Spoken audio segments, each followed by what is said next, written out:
Welcome, everyone. This is Jason Clemmons, Doctor of Chiropractic at the Rock Health and Wellness Center, and this is Life with Jason Clemmons, DC.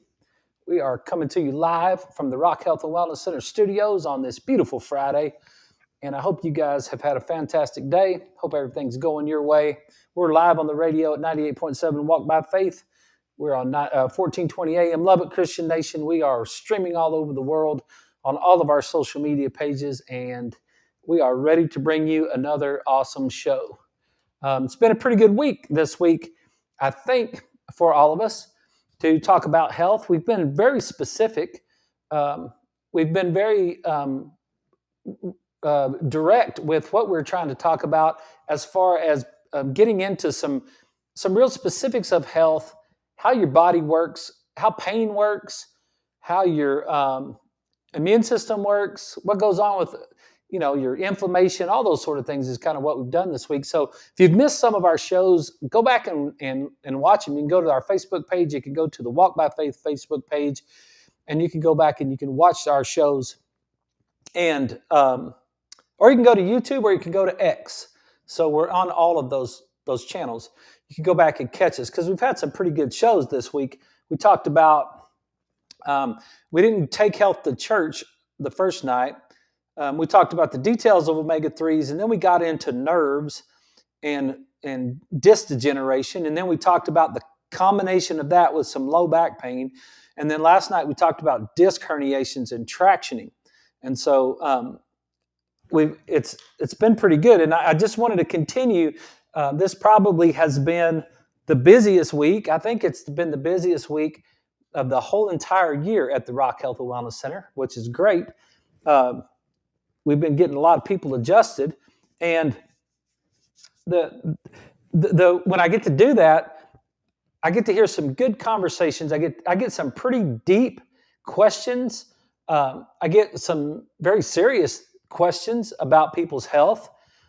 Even though we are a wellness office, and we a lot of my people are well, so we talk about all kinds of stuff in the office. We talk about football and shopping and Christmas and New Year's and all the things, just all the things that go on in an office that don't necessarily talk about pain, because so many times a lot of my people are functioning at a high level, and so they're not necessarily dealing with pain. But when you have that many people that come in a week, you will get some people, and especially people who are newer to the program, that are kind of, they haven't had an opportunity to listen to all of the things that we've talked about.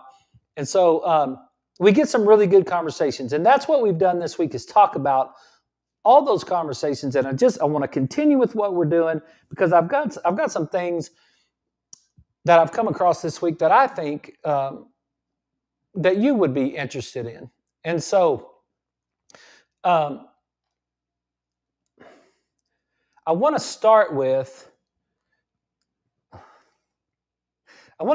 this article. I was reading a post on X about. Thanks, JT. Thanks for the thumbs up right there. But I was reading the post on X about one of the medical doctors at Yale. I believe he was a medical doctor at Yale, and how he's flipped his. They just came out with some sort of article, but they didn't publish it quite yet, and it was talking about the spike protein that stays in the body for years after you get vaccinated, and then the shedding that goes along with getting that, what with all that sort of thing. So I haven't got that article yet, so we can't talk about it tonight, and I don't even know if it will actually be released, but we'll see if that comes out. But the author of the article, I went to Google Scholar, and I just looked for this guy to see what other things he has written, and here's one of them. And I'm not going to get off into COVID tonight.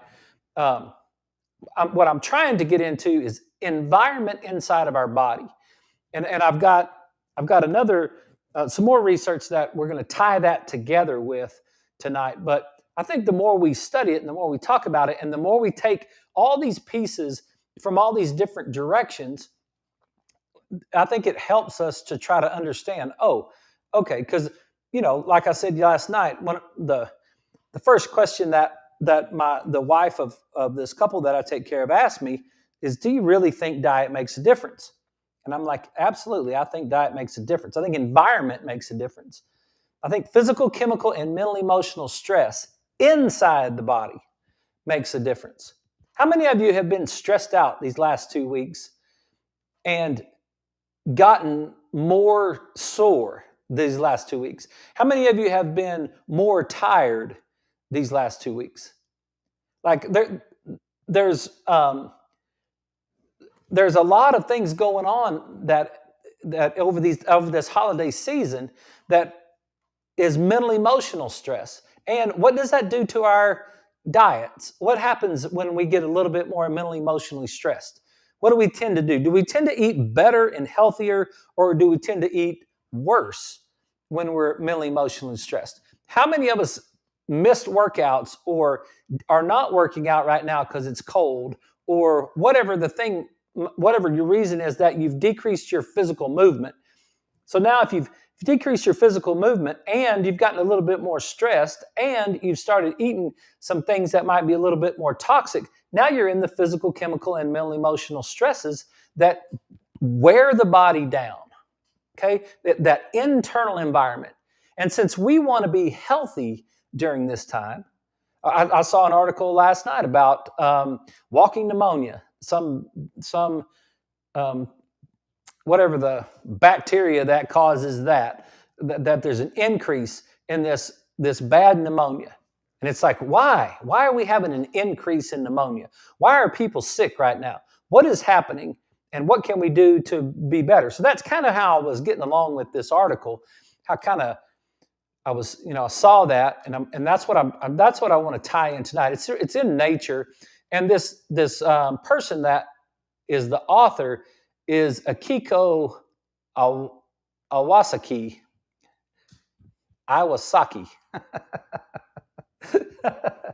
You would think I'd be better at names, but this has been like this since 8th grade honor society banquet. I didn't do good with names that time either. Akiko Iwasaki is the last author on this. It's a longitudinal analysis reveals immunological misfiring in severe COVID-19. And I'm going to read the abstract here, and then I want to, just for a couple of reasons, but we'll take a little bit of dive into COVID, but not much. Our objective tonight is to look at the internal environment of our bodies, right? It says this. Here's the abstract. This is in Nature. Let's see, 584, pages 463 to 469 in 2020 is what this says right here. So, recent studies have provided insights into the pathogenesis of coronavirus disease 2029, it's COVID-19. However, the longitudinal immunological correlates of disease outcomes remain unclear. Here we serially analyzed immune responses. So they looked at immune responses in 113 patients with moderate or severe COVID-19. Why one person has moderate and one person has severe? What is the difference? Why does some person hardly have any response at all to COVID? Why are there some people that didn't even get it at all? And then we go all the way through the full spectrum to people that died with it. So what is the thing going on? So they took 113 patients with moderate or severe COVID-19. Immune profiling revealed an overall increase in innate cell lineages with a concomitant reduction in T cell number. I know these are like big words. An early elevation in cytokine levels was associated with the worst disease outcomes. That's the sentence right there that is really a big sentence. And that is the sentence that I learned on the weekend that the world was shut down in 2020, when my mayor and my governor and my president were all saying, everybody stay home. And I was like, how am I supposed to adjust people if they're staying home? This is going to be horrible. So I went home. I got my grease board out. I got my computer in my lap. I set in my fuzzy pants because I didn't have any place to go. And I worked all weekend long on every one of these lines. And this is exactly what I would do if I was studying myself. I'd take an article and I would start reading it, and I would get to a sentence. And right now I have 1, 2, 3, 4, 5, 6, 7, 8 tabs open on the top of my of my computer. So this is what I do. I take this right here, and I get to a sentence I don't understand. An early elevation in cytokine levels was associated with worse disease outcomes. So then I'd want to know, what's a cytokine level? What's a cytokine at all? What is this? What releases a cytokine? How does a cytokine end up in the body? If an early elevation in cytokine levels was associated with worse disease outcomes, see, I'm one of those guys that reverse engineers everything. I'm one of those guys that looks at it and says, okay, wait. If the worst outcomes are associated with elevated cytokine levels, then I would take that, put it back into Google Scholar or whatever I'm going to use, right? And I would say, I would type in, what causes increased cytokine levels?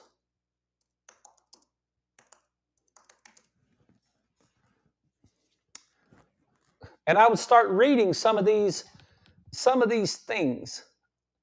What is, and then I would go through one after the other, and I would just start reading these articles, and I'd try to see what are some of the things that cause increased cytokine levels. Because what my article is saying is that elevation in these cytokine levels leads to a worse outcome. Well, I don't want to do that. I don't want to have a worse outcome, so I don't want to have elevation in my cytokine levels.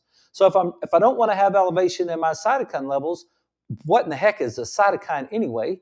And then what causes it to be elevated? I mean, I don't think that's complicated. You don't have to be magna cum laude to figure that one out, right? Like anybody, any of us, just good old folks, any of us good old folks can just say, well, that makes total sense. Like you can grow up in Roswell and go to Roswell High School and graduate from there, and then you could get right here. You don't have to be sophisticated. You don't have to be the smartest guy in town. You don't have to. You can say, wait a minute, I don't want a worse outcome from disease. So I want to know what releases a cytokine and what is a cytokine in the first place. So just go to the next one and just ask the internet's got all the answers. So what is a cytokine? A cytokine are a broad and loose category of small proteins important in cell signaling. Due to their size, cytokines cannot cross the lipid bilayer of cells to enter the cytoplasm, and therefore typically exert their functions by interacting with specific cytokine receptors on target cell surfaces. So that's pretty easy to understand. It's a little chemical. It's a little protein that is small. It's a category of small proteins for cell signaling. Now, if one cell wants to talk to another cell, and those two cells don't have a mouth, how do they talk to each other? Have you ever wondered that? How does your eyeball, no, not your eyeball, how does your brain know what's going on in your liver right now? Can your brain see your liver? No. Your brain can't see your liver. Your brain is receiving information through your nervous system from your liver. And your brain is processing that information, and then it's sending information back down to your entire body based on the information it's getting from the liver. And there's no conversation that's going on right there. You and I are having a conversation tonight. We're talking about it, but our cells don't have a verbal conversation with each other. They have to have an energetic conversation with each other. They have to have a chemical conversation with each other. They're not having a verbal conversation. Can you imagine 100 trillion cells in your body all talking at the same time? That would be as miserable as you can possibly imagine. And then you walk up to somebody and meet somebody, and their 100 trillion cells are talking at the same time your 100 trillion cells are talking, and it's like, stop it. Right? That's too many cells talking. So that's not how it works. So what a cell does is a cell releases a cytokine to tell another cell what's going on. Okay? That's what a cytokine is. And so you go back to the article and you say an early elevation in cytokine levels was associated with worse disease outcomes. What are those cells telling each other? Why do we have an elevation in cytokines in the first place? You know, one of the cells in the body that releases cytokines is the adipose tissue, your fat cells. So your adipose tissue releases cytokines, which increases the level of cytokines at the beginning. If you're fatter, the more fat you got on your body, the more cytokines you got in your system. Another one that releases cytokines are white blood cells.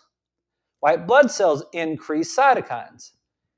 They're for a couple reasons. Number one, it's one of the ways that the white blood cell talks to the brain to get the brain to turn the temperature up inside the body. It's how we get a fever. When your white blood cells detect a bacteria or a virus inside your body, your white blood cells will send a cytokine to your hypothalamus to tell your hypothalamus in your brain, hey, turn the thermostat up in here. Let's heat this bad boy up a little bit so we can kill off these bacteria and viruses. So that's one way. That's the white blood cell trying to turn the temperature up, which makes no sense to try to get the temperature down. That's why fever is your friend, not your enemy. Because you want your fever, so that's how you kill off your bacteria. But we're so uncomfortable.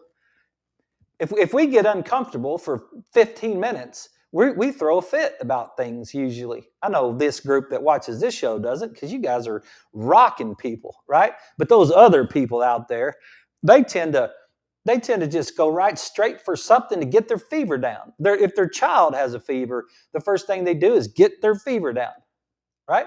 But it's kind of a weird thing when you understand the mechanism of a fever. It's like, well, why would your body have a fever in the first place? And it's like, well, I don't want my child to feel uncomfortable. You know how many times in my lifetime my dad made was not. Do you know how many times he wasn't afraid to make my life uncomfortable? I turned out just fine, I think. It's okay to be uncomfortable. My football coach in high school didn't really care about me being uncomfortable. My football coach in college almost went out of his way to make my life uncomfortable. So we can handle a little bit of uncomfortableness. We can be uncomfortable just a little bit. It's okay, right? That's a cytokine. Okay, let's go back to the story. Let's don't get off track. So easy to get off track because there's so many tracks, right?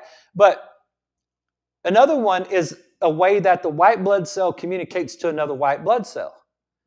That's another way that happens. Okay, so now if I get in a fight and I need some friends to come help me, I might holler, hey, y'all come help me. Hey, come help me, because I might need some help. So if I'm a white blood cell and I'm trying to get more white blood cells to come to the fight, I'll send out a cytokine. I'll send out that little chemical protein that floats in the blood that goes and attracts some other white blood cell to come help. And then that white blood cell will come help. And then we're getting two things happening at the same time. We're getting the temperature to increase, which is helping me as a white blood cell because I do better at 102 than I do at 98.6. Because I got to get warmed up. You ever got warmed up to work out? Like when you first go into the gym, you're not quite ready to go full speed, but It happens to us when we're working out all the time. But you start working out, and then after about that second round or so, you're like, now you're warmed up, and now you're ready to play. We used to do it in athletics all the time. We used to try to get warmed up before the game, right? That's what a white blood cell does. White blood cells just floating around, checking out things, looking for bad dudes, and then all of a sudden, it's like, hey, when the fight's on, I got to get warmed up.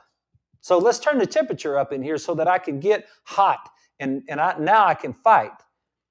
And that's what it's going to do and now let's bring in some more help. So that's a cytokine. Okay? Those are two things: increase white blood cells and that adipose tissue. So let's keep going with the article. Following an early increase in cytokines, patients with moderate COVID-19 displayed a progressive reduction in type 1 antiviral and type 3 antifungal responses. By contrast, patients with severe COVID maintained these elevated responses throughout the course of the disease. So that's saying to us that there was an early increase in cytokines, but patients with moderate COVID, they had the ability to start to resolve the inflammation, like to calm it back down. But people that didn't took it longer. I was one of those people that took it longer. And I was 273 pounds when I got COVID or something. No, I wasn't. That's not true. I went up to 273 after I got COVID. That's what made me quit eating the sugar. So, but I had a bunch of sugar in the first place. I think that's why I got COVID. But because we went to Las Vegas and I ate ice cream for 4 days. Okay. Following an early increase, the patients that had the moderate decreased it, but the ones that had a bad response, they couldn't decrease it. Moreover, severe COVID-19 was accompanied by an increase in multiple type 2 effectors, including interleukins, immunoglobulin E, and eosinophils. Unsupervised clustering analysis identified 4 immune signatures. So representing growth factors, cytokines, mixed type, and chemokines that are correlated with 3 distinct disease trajectories. The immune profiles of patients who recovered from moderate COVID-19 were enriched in tissue reparative growth factor signature A, whereas the profiles of those who developed severe disease had elevated levels of all 4 signatures. Thus, we have identified a maladapted immune response profile associated with severe COVID-19 and poor clinical outcomes, as well as an early immune signatures that correlated with divergent disease trajectories. What is that saying? We have identified a maladaptive immune response profile. Your immune response didn't function properly when you were presented with the virus. That's my argument 100%. It's the internal environment, it's the internal function of the person when they are presented with the virus that determines the outcome of the virus and the sickness. What is going on in the internal environment of a person? Why is it not functioning? Why did it not respond properly? Why were there such a elevated level of cytokines? What is the case that causes one person gets the flu, one person doesn't get the flu, both of the people were exposed to the virus? Like, how do you adjust the 100-something people in a week, in a day, whatever we do here at the office? How do you adjust all these people, and then they come in sick, but I don't stay sick? You would think with me seeing sick people all the time, I would just be sick all the time. And I know it's like every time I say that, so everybody's wondering, well, I wonder how long it's going to be before he's sick, and then we can say, I told you so. And maybe that's true. I mean, maybe that will be the case, but what's been really funny is how less sick I've been over these last 3 years since I quit eating sugar. That's kind of interesting how those two things work. Because we could probably go off into another track of just saying, what does sugar do to the immune system? Well, one of the things that we know is, here's one thing that we know that I learned that weekend in 2020 when I was breaking all this stuff down. One of the things that we learned is increase in elevation increases white blood cell in the tissue. Increased levels of, what did I say? Elevation, inflammation. Increased levels of inflammation increases white blood cells in the tissue. So if you have an increased level of inflammation before you get exposed to a virus, you are going to have an increased level of cytokine release, which is a precursor for a worse outcome when you're dealing with the virus.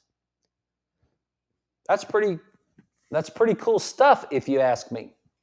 It's pretty cool stuff because it gives me power. It gives me power inside my own body to be able to prepare myself and my internal environment so that I can take on what my external environment might bring to me. I think it's cool. We got to take a break. We're going to come back. I'm going to take this information. I'm going to take it into joint pain and osteoarthritis as soon as we get back from the break, so that you can have a better feel of how that's going on in your body as well. So stick around with us.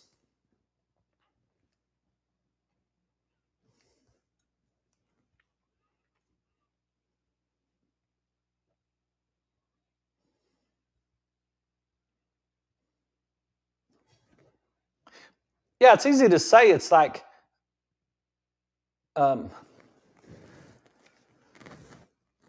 it's easy to say, well, like, you just went home and talked about it for one weekend, and now you think you're an expert on it. And it's like, no, that's not exactly right. But I did go home and study this thing that I never heard of before. What is a coronavirus? I went home and studied it over the weekend, and it fell in line with the things that I already knew about wellness in the first place.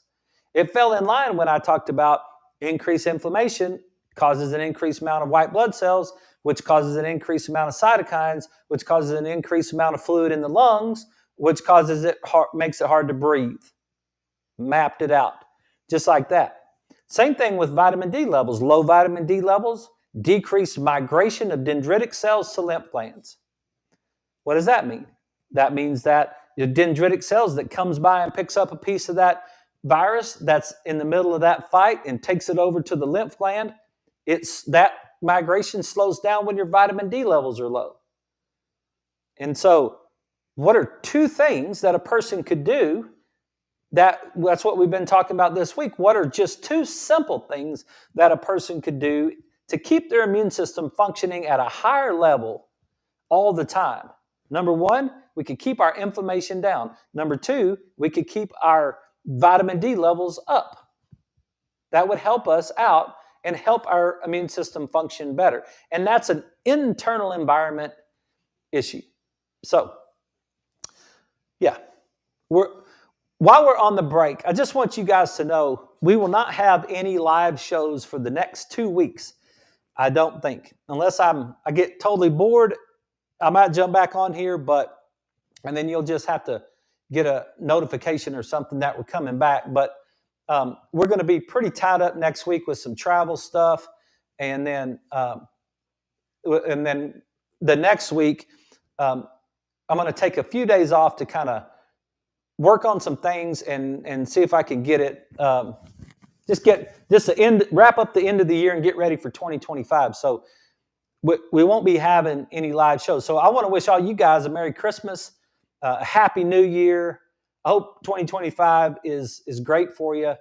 And I don't want to say this live on the radio because this show is going to be recorded and played back in 2 Fridays from now. So I just wanted to say that on the break in between the times.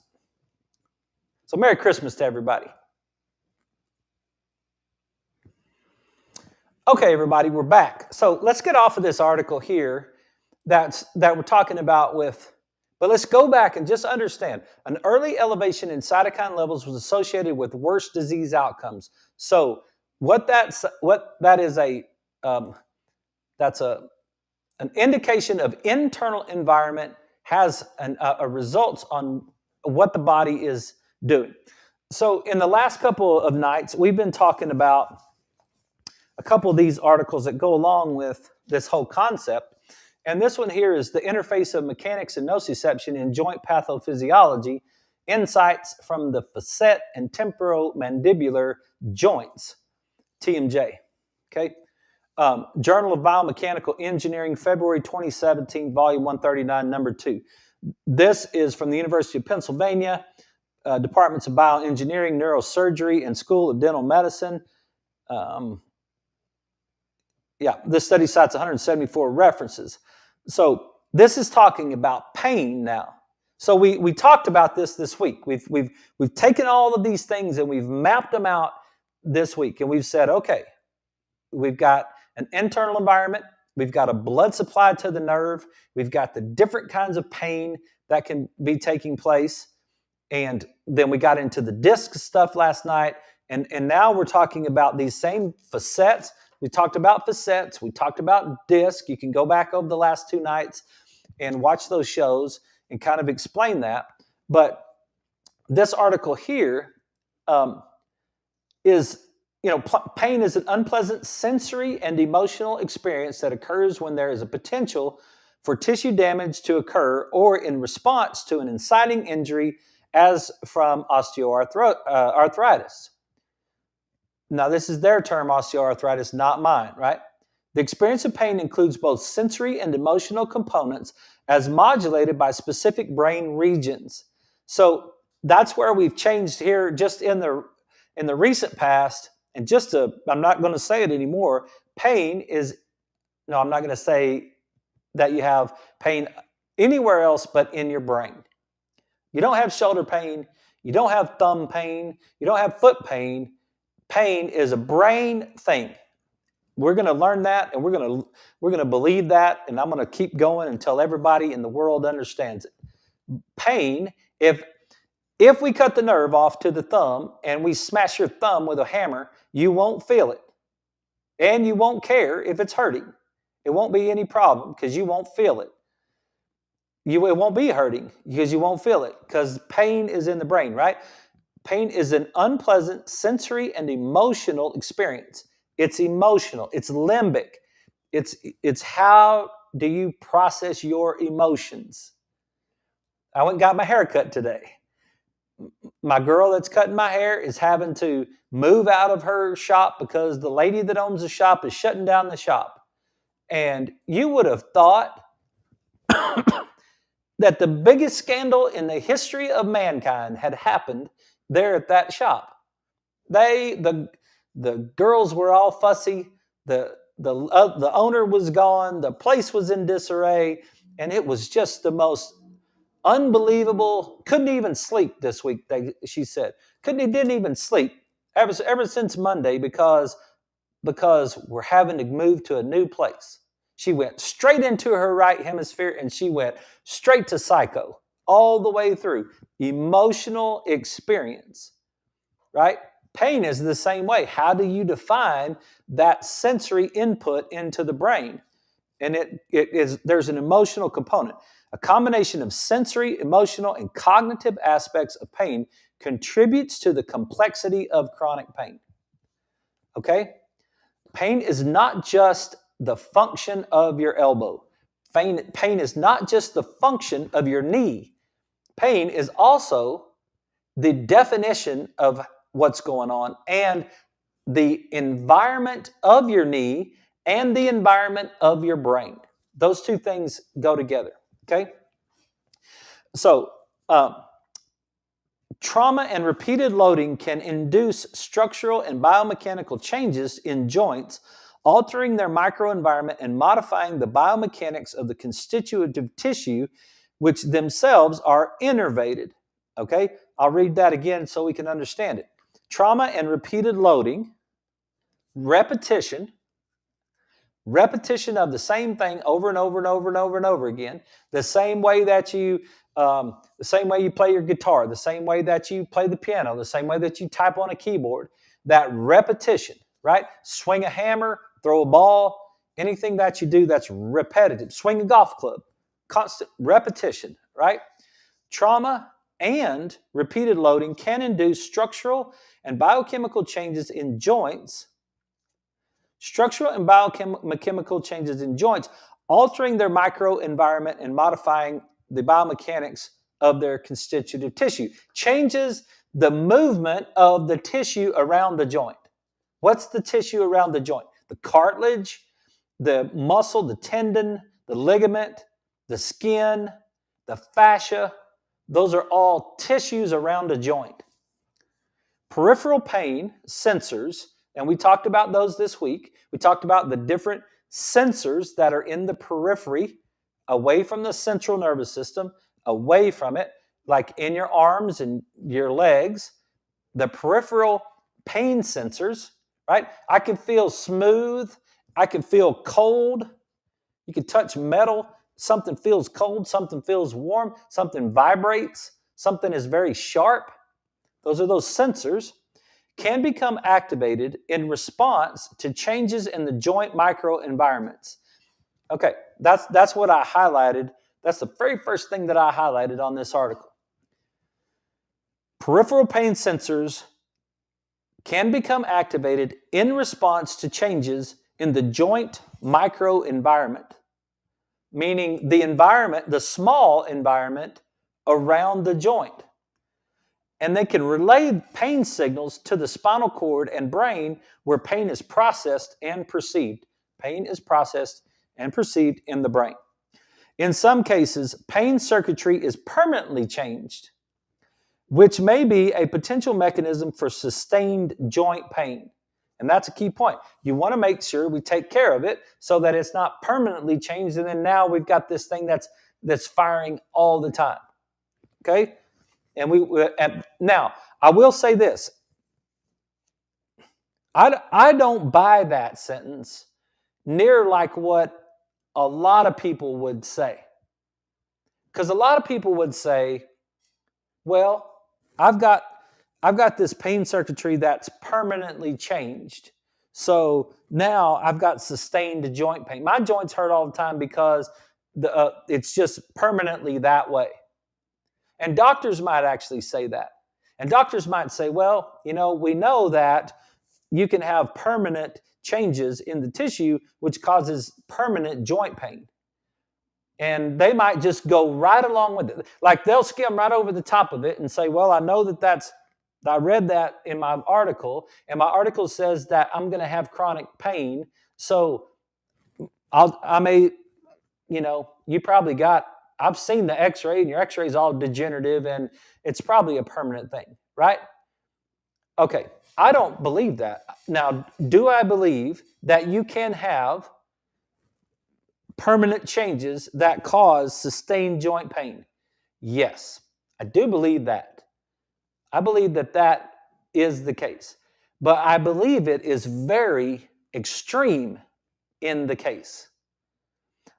I personally think that there's a distance between the mainstream acceptance of what would be considered permanent changes that causes sustained joint pain versus the actual truth of what causes sustained joint pain. I think there's a gap between those two things that a lot of practitioners don't really want to get into. They don't want to try to see if they can go deep into that gap and try to pull you back out of that pain, because it's too much work. It takes too much time. It's too much effort. There's too much involved in it. We got to go to the grocery store. We got to talk about fish oil. We got to get off of omega-6s. We got to do our exercise. We got to do proper exercise. We got to do proper exercise with proper frequency. We got to quit eating chips. There's just we gotta adjust the spine. We gotta fire the nervous system. We gotta get the brain to work properly.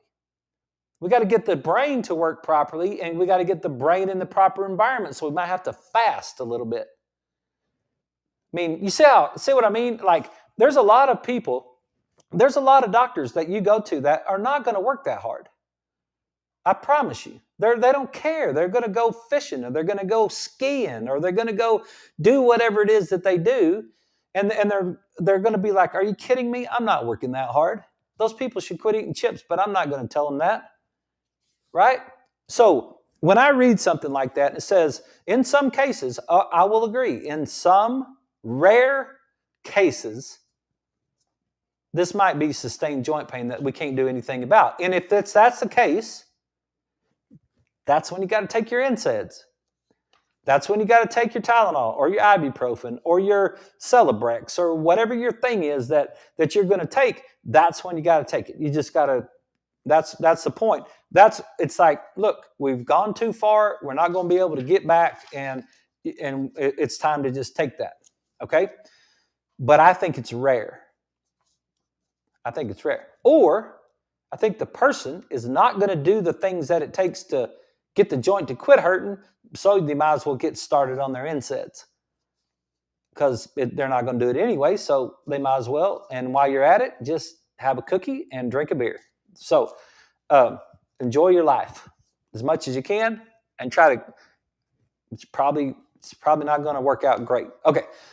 It is most likely that alterations in both the joint microenvironment and the central nervous system contribute to chronic pain.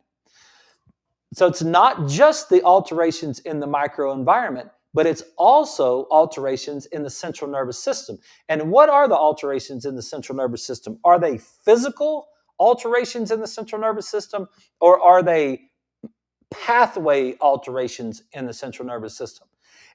Have I created a firing pattern that's altered, that's creating a pain response? Or have I actually melted down a nerve and destroyed the pathway and caused the pain response? The second scenario, where you actually have physical trauma, there's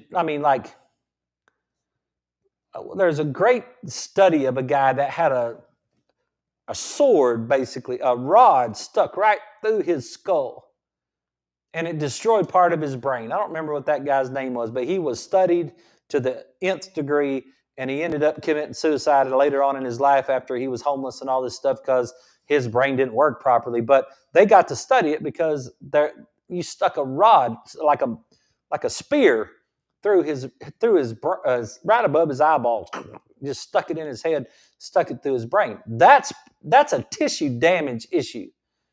We can't take fish oil and fix that problem. We might could fix some of the problems around it, but that's, you know what I'm saying? Like, there's just some cases where the alterations in the central nervous system contribute to the chronic pain.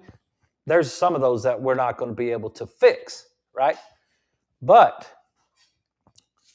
I really believe in the power of the body, and I believe in the body's ability to reroute things, to make new pathways, to go around that problem.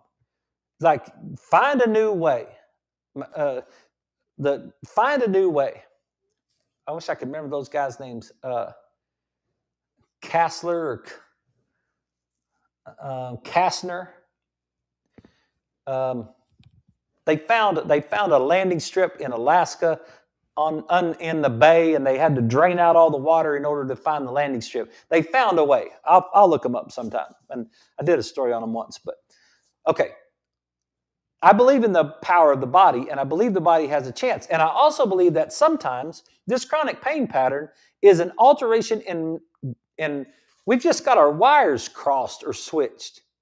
We're getting some sort of altered pathway that's causing our brain not to function properly, which is causing all kinds of downstream issues, which is causing us to have chronic pain. And if we can solve that problem, which is not a broken problem, you don't have a spear running through your brain, you just have the wires got a little, if we can untangle some of the pathways a little bit and refire the pathways in a new manner, create some new, what's called neuroplasticity, then we can take some of that chronic pain away. I really do believe that, okay? Pain pathways are postulated to be sensitized by many factors, including degeneration and biochemical priming, with with effects on thresholds for mechanical injury and or dysfunction. Permanent changes in joint structures and pain signaling may occur following joint injury and osteoarthritis. Repeated mechanical loading above the normal physiological conditions contribute to the initiation of acute tissue damage and degeneration. So, what does all that mean? Well, here's an article for us. Let me get rid of that one and that one.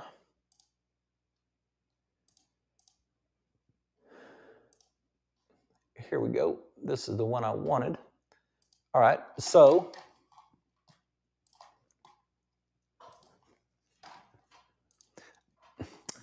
this is osteoarthritis and cartilage. That's the journal. Osteoarthritis and cartilage. Volume 31, issue 4, April 2023, pages 493 through 506. Okay, the title of the article, a novel whole joint in motion device reveals a permissive effect of high glucose levels and mechanical stress on joint destruction. That's the title of the article. So let's go down to explain that. Osteoarthritis has recently been suggested to be associated with diabetes. Osteoarthritis, which that's the medical term of that, not the Clemmons term of that. It has recently been suggested to be associated with diabetes. However, this association often disappears when accounting for body mass index, suggesting that mechanical stress may be a co-founding factor. So it's not just the high glucose level of diabetes, but it's also mechanical stress on the joint at the same time. We investigated the combination influence of glucose level and loading stress on osteoarthritis progression using a novel whole joint in motion culture system. So they took these mice, whole mouse knee joints were placed in an enclosed chamber with cultured media and actuated to recapitulate leg movement. So they're going to redo leg movement with the dynamic stress regimen of 0.5 hertz, 8 hours a day for 7 days. These joints were treated with varying levels of glucose and controlled for osmolarity and diffusion. Okay, so they took a joint, they put it in a little machine, and they moved it, and they put a stress load on it, and then they covered it in glucose. They put it inside this machine. They just filled the machine up with sugar, and they decided they took a look at what happened. What happened to the joint, right? That's what they did. Okay. These joints were treated with varying levels of glucose. Yep. Joint movements and joint space were examined by X-ray fluoroscopy and micro CT. Cartilage matrix levels were quantified and all this stuff. Okay, the results. Culturing in this device facilitated proper leg extension and flexion movements and adequate mass transport for analyzing the effects of glucose on cartilage. Treatment with higher levels of glucose either via media, supplementation, or intra-articular injection. Either way, it didn't matter if how you got the glucose to it, caused a significant decrease in levels of glycosaminoglycans, which is GAGs, and an increase in aggrecan, neopeptide, and articular cartilage, but only under dynamic stress. Additional collagen levels was highly reduced by high glucose levels. Conclusion: high levels of glucose and dynamic stress have permissive effects on articular cartilage, GAG loss, and aggregate degradation, implicating that mechanical stress confounds the association of diabetes with osteoarthritis. Here's what they're saying. What they're saying is the extracellular matrix of your cartilage, The cartilage that's in between your bone, in your joints. So you got a bone, and there's a little like cartilage in between that bone, a little pad in there, like a little, so your bones don't just rub together. The movement of the joint with increased levels of glucose caused damaging effects to the joint. It caused damaging effects to the joint. That's what the article is saying. And who the art? This is. I don't even know where these people are. The last person is Messner, W.C. Messner, and L. Zeng, Z-E-N-G, are the last two, and they put the main guys on the last right there. So what basically they're saying is you increase your level of sugar and you put your body through motion, and what happens is you wear away from the joint. You eat the joint up when you increase your level of sugar. So if we go back to our article over here and we say that it's the microenvironment that's this here, repeated mechanical loading above the normal physiological conditions contribute to the initiation of acute tissue damage and degeneration. Local mechanical environments of joints can be substantially altered after injury or degeneration, which can produce dysfunctional nociceptive signaling. So as we increase our sugar environment and we put ourselves through motion, we're not only wearing down the joint itself, we're not only causing the joint to lose some of the components, like people take collagen all the time now, trying to replace their connective tissue, their extracellular matrix, which is all over our body, their extracellular matrix, and that's got all these pictures. I got a picture of extracellular matrix, so you can kind of see it, what it looks like right there. Like there's the cell. This is a great picture of the cell. It's a great picture of the cell because it's got the phospholipid bilayer, and it's got all these little proteins in the middle of that dude, which we've talked about. And here's some more of these transport proteins that are going across here. And this is that bilayer, two layers, right? Hydrophobic and hydrophilic, and they're all flipped into, around. And then you've got the extracellular, this space outside the cell that's full of all of this stuff. And what happens is all of this stuff that's on the outside of the cell degenerates when it ruins when there's high levels of glucose in the bloodstream, and it tears up all this extracellular matrix, which causes this degradation of the joint itself, which now, if we go back, repeated mechanical loading above the normal physiological conditions contributes to the initiation of acute tissue damage, and then the local mechanical environment of joints can be substantially altered after injury or degeneration, which can produce dysfunctional nociceptive signaling. Now, this signaling to the brain that we've talked about, this information that's going to the brain gets abnormal because of the environment that's inside the body. So all of these things that we talk about, all of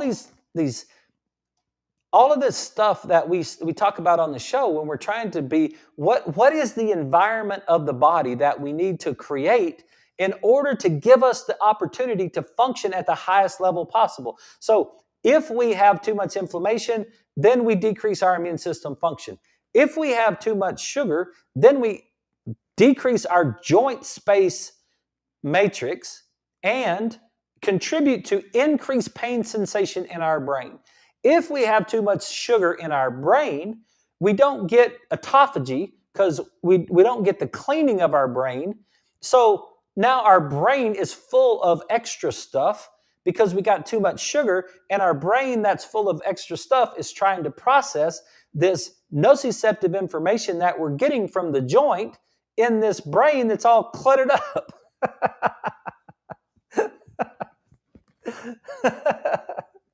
Holy cow. It's like, Dad gummit. Yeah, we got all this stuff going on. So it's all your parts. That's the coolest thing about being a chiropractor. I got all of you. When I've got physical, chemical, and mental emotional stress, I've got all of you. I've got your right brain to go psycho if you have to get kicked out of your barbershop. I've got all of the things that go along with your immune system. I've got all the things that go along with your organ system. I've got your nervous system. And we've got all this little silly biomechanic stuff that's going along and contributing to all of it. And I love every second of all of it. It's so fun. And it's so fun when you break it all down and you finally start to see it and you just are like, man, we are amazing creatures. We are amazing, amazing creatures. So that's all I got for you tonight. I hope you guys have a great evening. Have a great weekend. You guys take care of yourself. Enjoy your holiday season. And we will talk to you guys soon.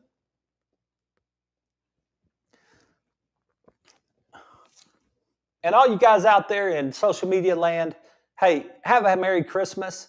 Have a Happy New Year. Holler at us if we can help you. Send us a message. Send us a text.